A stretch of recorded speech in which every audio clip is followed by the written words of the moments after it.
Let's continue this conversation with Moshe Emilio Lavi. His brother-in-law, Omri Miran, has spent nearly 500 days as a hostage after he was abducted in the October 7th terror attacks. Moshe, thank you so much for your time. First off, just your reaction to President Trump's ultimatum for Hamas. Thank you so much for having me this morning. Look, my reaction is that I'm not a policymaker, I'm not a strategist. What I do know is that policies that were implemented in the past 16 months did not work to yield results until President Trump came to office and brought about the agreement for the deal the Biden administration initiated and the Trump administration started implementing. So I hope that rhetoric that is out there in the public is helping us to reach a resolution to release all the hostages. And I'm certain from discussions with the administration, with elected officials here in DC, that they're committed to that cause, because that's the key to stability in our region. That's the key to any plan in the post-war period. First, bringing home the hostages alive. Of course, that is the hope. On Saturday, I want to ask you about this. Hamas released these 3 hostages. Many Israelis were just struck by how gaunt the men appeared. It's up on our screen. I'm sure you've seen them, and if you haven't, please let me know. You can see the contrast in these striking images. You know, how urgent, when you see these pictures, is it to bring home the remaining hostages right now? And do you have any concern that these comments could potentially collapse the deal?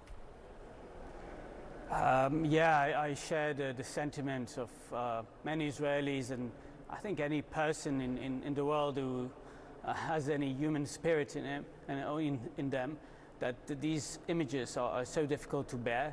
What we as families of hostages have in mind ever since seeing the release of Eli, Or, and Oad is our loved ones in captivity, because they are enduring the same pain, the same suffering as they did until Saturday.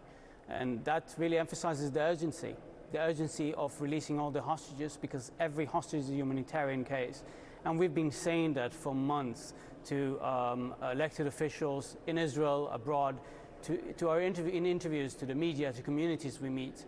I don't know whether the comments will or will not lead to the collapse of the deal. Perhaps they will provide the dynamics needed for the urgency of releasing all the hostages as soon as possible. That's my hope. That's why I'm in the Capitol Hill today, to emphasize every hostage is a humanitarian case, and the administration already is committed to release all of them. President Trump said, quote, "I think a lot of the hostages are dead." The Israeli government says that 8 of the remaining 33 hostages who were set to be released during the first stage of the ceasefire deal are believed to be dead. This is a tough question, but do you know if Omri is still alive? We do know that there are signs of life from Omri, and only today our family published, after it was approved, that one of the returning hostages who came back in the past few weeks provided us a sign of life.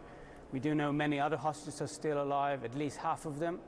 The comments made by President Trump were made many weeks ago when there was a lot of disinformation around about the fate of the hostages.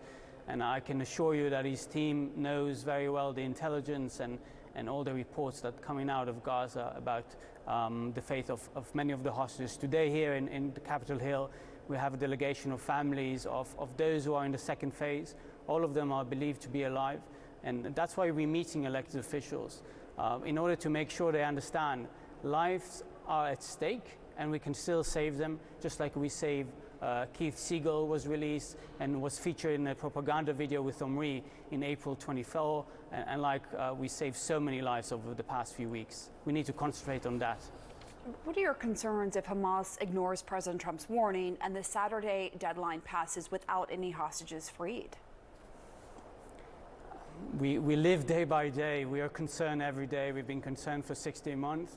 We have been frustrated with the inaction of the international community, with the inability of pushing Hamas to the corner and ensuring the release of our loved ones, of holding accountable their sponsors, and we hope that these comments will lead to a dynamic that will allow the release of all the hostages within the foreseeable future. We can't wait for phases to be negotiated. We really need a swift action, and I think that's what the president wants as well, and we're supporting him in that. War is a complex thing. We know that it's the kingdom of uncertainty.